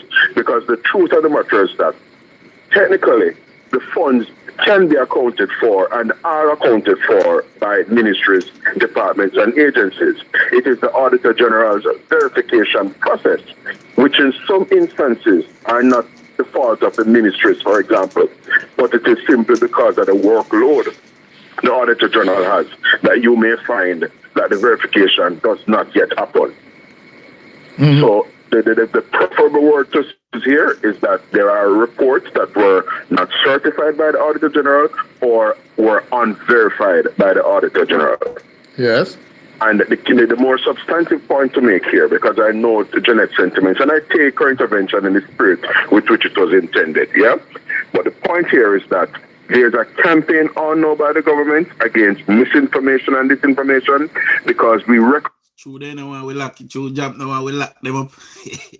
True, we about to go to war. Them come and clear up because they know so we're going to lock up them.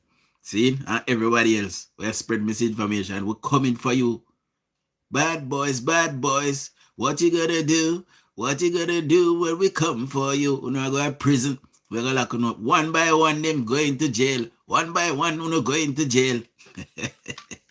Nice. Going back to this particular story, it was the reportage across sections of media that were particularly problematic. Most Jamaicans, particularly supporters of the governing Jamaica Labour Party, can readily recall what the headline, missing funds, conjured up, and we recall vividly, Cliff, as you do as well, the kind of weaponization of that report, that particular media report that ensued on the part of supporters and surrogates of the opposition PNP.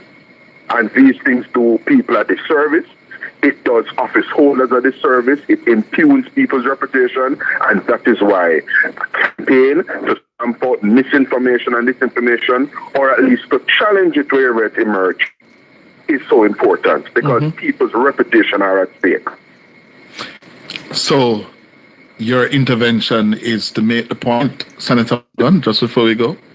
My intervention, Chris, is to simply say, even the use of the word unaccounted for was problematic. That is why the word I would prefer to use is that the final accounts of some ministries, departments, and agencies may be unverified or not yet verified by the Auditor General. Because the Auditor General has a certification role to play. It's not that the funds are missing. It's not that the funds were stolen by anybody.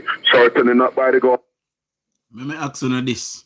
Can I ask this morning again, but so much I win in there this morning. I ask already this morning, but so much I win in. So I ask again. When somebody use the word unaccounted for, see, which word do you substitute that for in your mind? In your mind, when somebody says something is unaccounted for, what you think it be?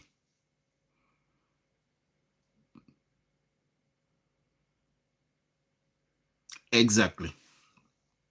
Jeanette Calder knew what she was doing, my people. She knew what she was doing. And they purposely did that to try to stir up the anger of the people to get Mark Golding elected. And if Mark Golding had been elected, Jamaica would have been in disarray right now, especially in this time here. See, them people, they don't mean we no good. They don't love we. They not even love themselves or them picking them. Look who they want to throw down upon Jamaica. Mark Golding cannot even stand up and make a proper sentence out of him mouth. Him they want to lead with. You don't tell me how Mark Golding did go a G20 go sit down and talk to them, the leader. They forget free money according to him. See? Because him never want to borrow the money, did want to then give it for free. So I don't know, them probably would have been him over down a G20 and pull him. And maybe then come back with the free money with a do. See, either did this, so we can't really speculate right now. See, these people they are not great stewards of their country. They are not patriotic. And Jeanette Calder is a scourge on the society of Jamaica. She's a disgusting creature. She and the next one name where they over NIA. What they want the name again? I not even remember what she name either. Archer. See, Daniel Archer, whatever. They are all a set of vagabonds and Olivans. See? Neanderthal, cavemen. They don't love their country. And I would go as far as to say that they are criminals as well. Because I'm going to follow up some things where criminal, if you ask me.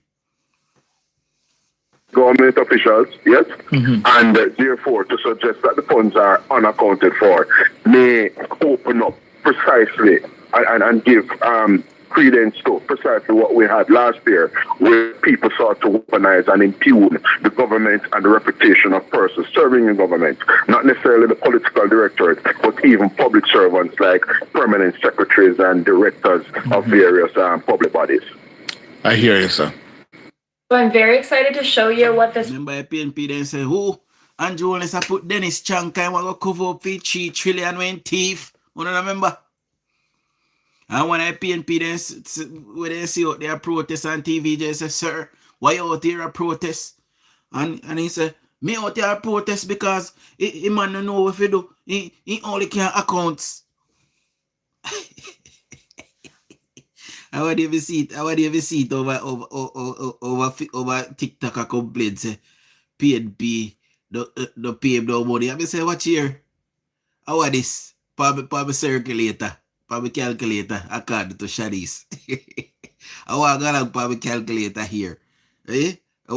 Be a pass and say this something, this murfish, this game of sexual. A cuss. So where say PNP don't give no money and he work hard for the election. brand Julia sent me. They have like super legit, super nice jewelry, and they. I hear you.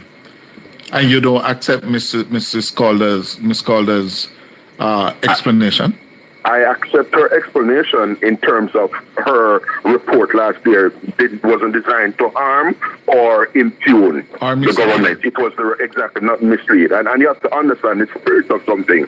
Because when I made the call last year, Julian, Calder and Jam, they move stuff to make themselves very clear, and that is how you had subsequent reports making the point that it was the verification that has not yet happened. It's not that the funds were missing. But for a time in the public domain, there was the suggestion that there was this $1 trillion that was on a, I am going to message Mr. Ingram tonight.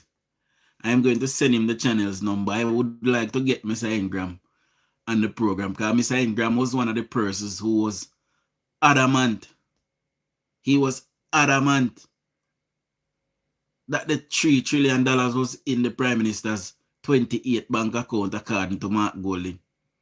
So we need to get Mr. Ingram on this program here to ask him, now that Jump has clarified their position, would he like to retract, all of those statements that he had made over the past year?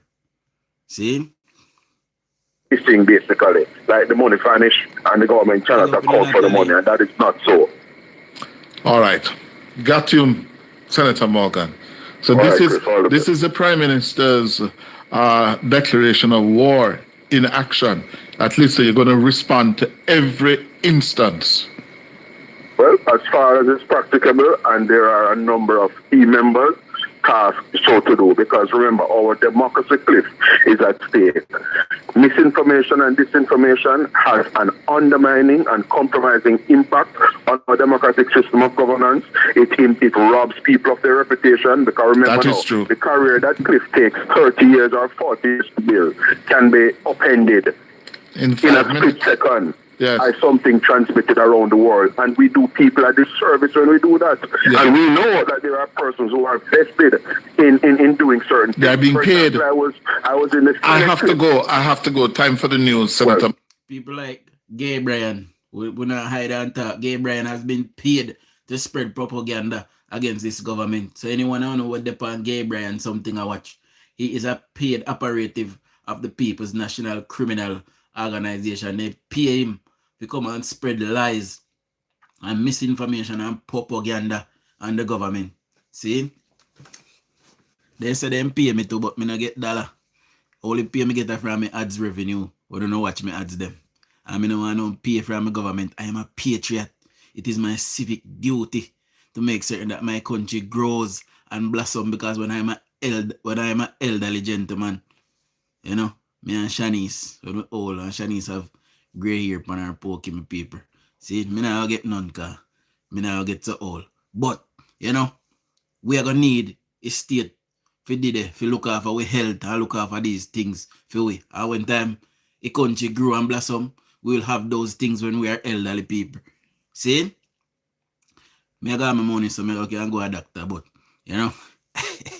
just in case we want it to be there, want it to be there for our children them as well. Want them to be able to leave school with their homework subject, and then have to come sit down. Then can go look work, so then can come out of my house. So me and Shanice can walk naked in there. See? Anyway, we continue to listen to Cliff Hughes.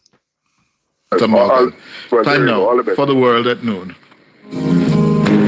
Session now. And we're going to go back to the phones. Our first caller of the afternoon, Cleveland. Good afternoon. Mr. Hughes, good afternoon, sir. Good afternoon, Cleveland. Exactly. Let me tell you something. Miss Calvin could have do without come and say anything. Shanice teeth them alone and go jump out. Carried. And Shanice teeth them alone and jump out. For the teeth them can't jump out. Is the man say? Right? Because that gone all over the world from day one. And nobody will hear the correction at this time. Mm-hmm. It caused embarrassment to the party and to its people. Yes, yes, Cleveland. I must tell you, Miss Calder's intervention. Yeah, as I said to her. My issue with this, though, my people, in all seriousness, fun and joke aside, why Miss Calder, before the election, never come out and get to Cliff Hughes and call Cliff Hughes and explain this very same thing that she's seeking to explain now? You know why? One, them realize just how powerful Andrew Holness is in the world now. They realize it. All of the world leader them respect Andrew Holness so much so that they would do anything for him. See? So they realize that now. Say Andrew Holness is that powerful in our world. Right?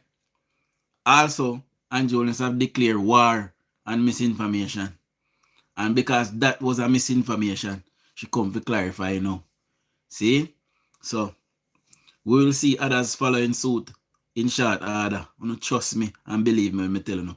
Others will be following suit in short order, including people like Lean Mouth. And remember what I did tell you. To her was... POV, you're a bonkers Zoomer. I'm just drowning in work. This report, I think it's going to be an all-nighter. No. Was needed, yes, because... But late. But yes, it is also a reality that it is late. Yes. Yeah. And you know what surprised me? Yeah?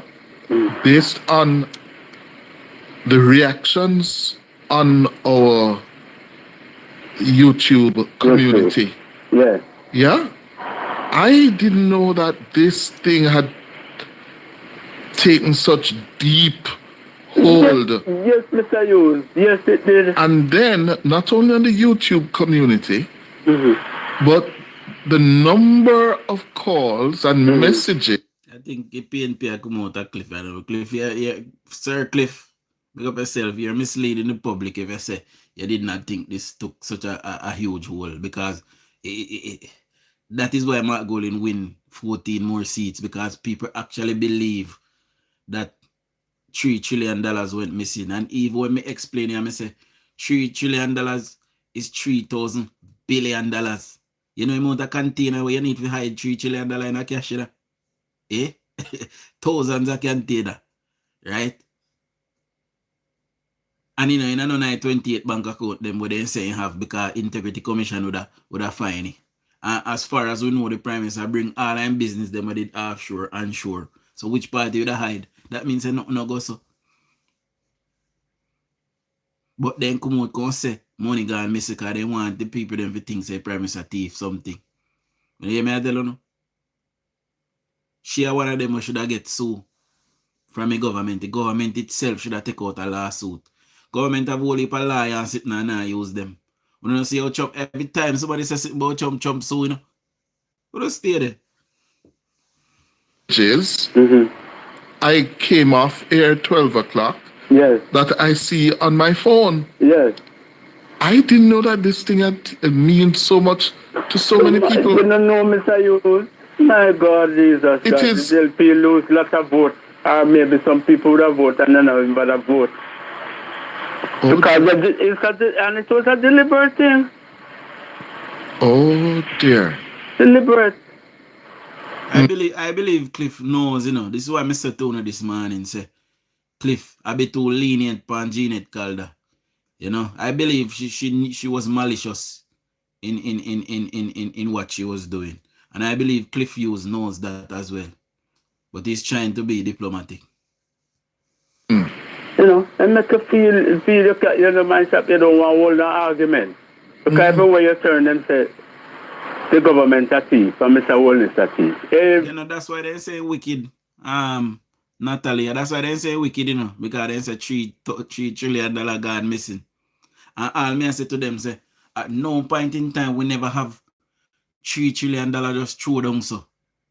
If Jamaica have $3 trillion, it would have been over a period of years, the money they have spent. We never have $3 trillion just throw down so. So if we never have $3 trillion throw down so, because $3 trillion, $3,000 billion, and we only have $6 billion in our NIR. And even if in could have thief that, we would have noticed, say NIR gone missing. He gone, where there? He did and he just disappear. So we would have noticed. We never have $3 trillion just throw down so yet. So where get if it thief? Where it come from? And them are big people here. No common sense we comprehend that. Where come from? Where this $3 trillion come from? Where Prime Minister thief gone with? It does not make no sense. Everywhere you turn, you talk to people, you know. And because of them misinformation they're giving to the public.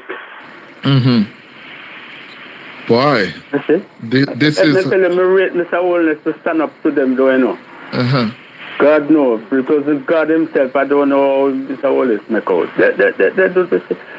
We don't want to hear no excuse on her now at all. Because the damage has been done and all over the world now. So she can't take it back. Wow. Tell her up straight up, take back that. All right, sir. Wow.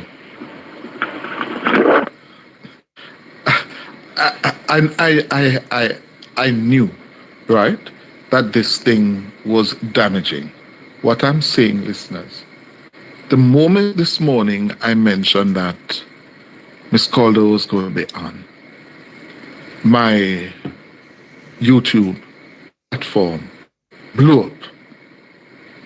And then, having had a chance to come off air for the midday break, it's been a ton of calls and messages, all expressing similar sentiments, that the comments of Miss Calder. Play Ojo Live Casino is dead fun. But so we watch from YouTube, guys, so sometimes ads are go flying. So my apologies. Live game show hits like Mega Wheel and get money back on every game, win or lose. That report looks amazing. It's Soho projects. This is a workload report. I'm not skip people them ads, they make one look a piece of change. See? Don't skip me ads them either, because I know we have things. Oh. When someone's swamped, I redistribute their tasks to keep the team from getting burned out. Wait, so you just drag and drop to fix the overload? Yep, hoping that leads to fewer Monday meetings. That's the dream. Were weaponized, and the GLP and the government suffered badly from it. And as you heard Cleveland say, her intervention now is too late and of no moment. I didn't realize that it was so bad. And talking about it, the comments continue. Yeah? Other members of the newsroom. Yeah? Several calls and equally adverse comments. Yeah, man, the line close, you know. But I can't help me and take some 2-minute call. I can't take no long call because I soon come off now. So if you want to call in Dirty Scorpio, just hit the number. It is up. It is up. You can call in. You see me? Wow. Mike, who is on? Michael? Michael? Good afternoon, sir. Good afternoon, Michael. How are you this afternoon? I am all right, you know, Michael. It's been a rough morning, but I'm all right. Boy, you just like the work we are doing, you know. Yeah? Yeah, it's like a referee. Boy, it takes a toll, though. Yeah. You see, you walk up all one of your Excelsior girl in the morning there. Like how you interview me as an Excelsior star. Ah, you're talking about the student from... I don't think no country really send a guilty leader a prison. To that in Natalie. It's very rare when I see that happen. You know, because I don't know. Would I like to see them go to prison, but we just have to understand. So there's persons in the world where the law not apply to. See? For example, King of England and his mother before him. Them not own a passport. Well, him would have own a passport, but now he don't have to own one. See? And his mother never own a driver's license. You know, and if him mother bunks down out the road, or if him bunks down out the road, you're dead. No come out of it. He exempt. See?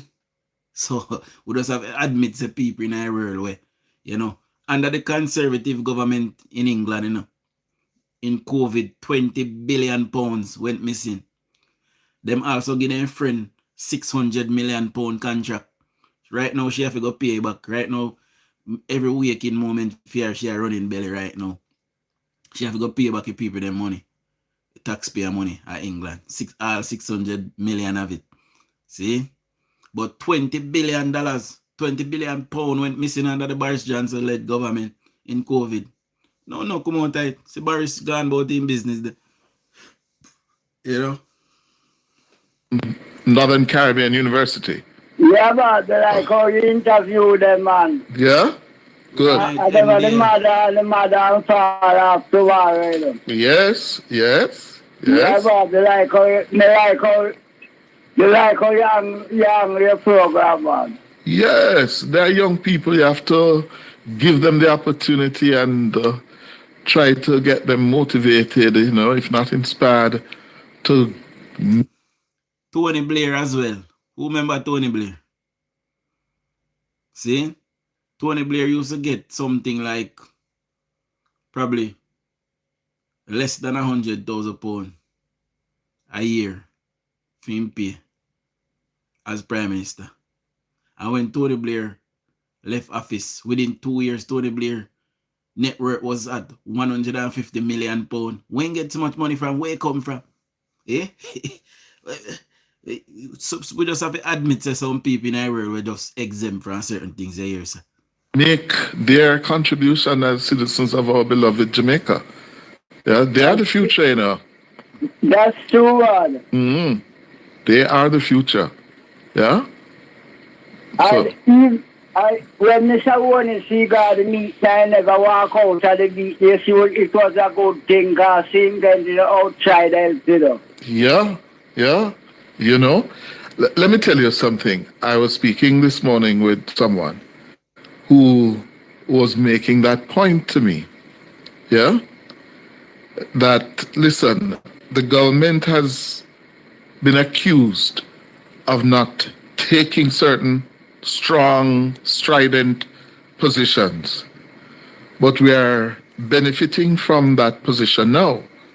Because that was a good position, man. Yes, that's what, and it's somebody who understands diplomacy and international power relations said that's what we're benefiting from now. Yeah? So. Yeah, because the government never walk out by the people them and be disrespectful. So, you know, we're getting the help that is necessary. And why would we walk out by Israel? Israel is the one who is helping our security forces, you know. Israeli technology, the Jamaican police, I work with, you know, and I get technology from, you know. Sorry. You know. So why wouldn't I walk out by we ally? We can't do that.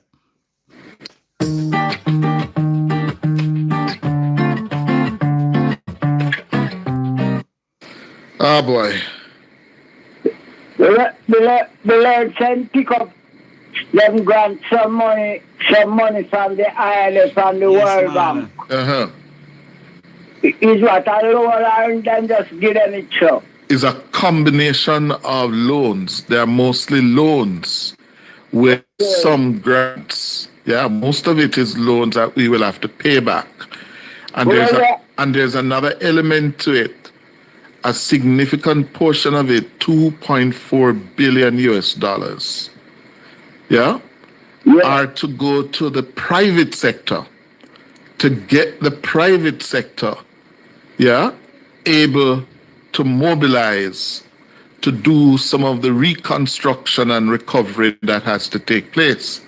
For example, some of the physical rebuilding, some of the goods and services that will have to be provided in that rebuilding process, to get the private sector to do that and not the government of Jamaica. Yeah? The government busy to do other things, so we have to get the private sector to come in, go lead the charge there. But anyway, people, we're now going on further with it. I'm tired. we do over 2 hours tonight. Me not think me I come live a morning.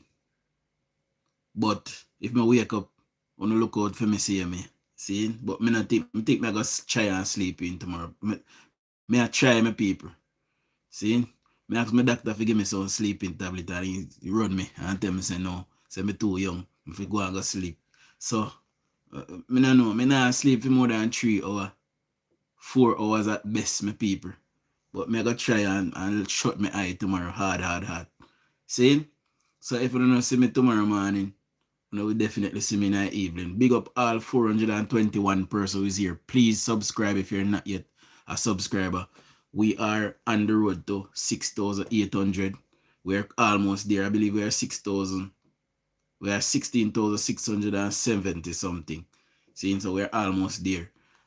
Big up all 231 persons that gave me a thumbs up. You know, I will soon tomorrow. Whether a morning or in the evening. But if you don't see me a morning, you will see me in the evening, definitely. See? So, big up on yourself. Much love. Show a labor rights.